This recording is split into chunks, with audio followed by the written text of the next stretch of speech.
কলাপাড়া উপজেলার নীলগঞ্জ ইউনিয়নের ছলিমপুর গ্রামে মিয়া বাড়িতে একটি ডাকাতির ঘটনা ঘটেছে। এ সময় আবুল কালামের স্ত্রীর হাত পা বেঁধে তাকে হত্যা করে মালামাল ও নগদ টাকা লুট করে নিয়ে যায়।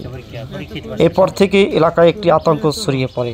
লাশ ময়নাতদন্ত শেষে রাত 8টার দিকে মরহুমের জানাজা নামাজ শেষে পারিবারিক কবরস্থানে দাফন করা হয়েছে এবং এই ঘটনায় এলাকাবাসী সুষ্ঠু তদন্ত করে বিচারের দাবি জানিয়েছে।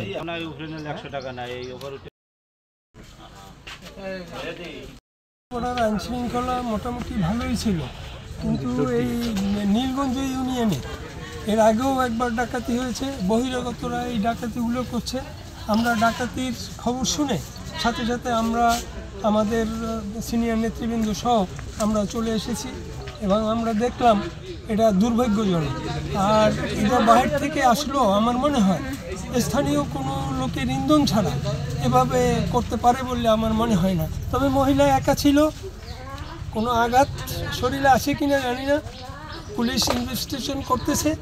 তবে যে জিনিসটা ঘটছে, আমরা বিএনপির পক্ষ থেকে ইতিমধ্যেই শান্তি শৃঙ্খলা রক্ষার জন্য কমিটি চলমান আছে। আমরা কমিটি করতেছি যাতে পাহারার ব্যবস্থা করতেছি ভবিষ্যতে যেন এই ধরনের কোনো ঘটনা না ঘটতে পারে। প্রশাসনের পাশাপাশি আমরাও বিএনপির পরিবার মানে এই শান্তি শৃঙ্খলা বা এই ডাকাতি চুরি এর থেকে রক্ষার জন্য আমরা আমাদের দলীয়ভাবে আমরা কমিটি করতেছি। এই কমিটি আগামী দিনে প্রশাসনের সাথে সাথে কাজ করবে।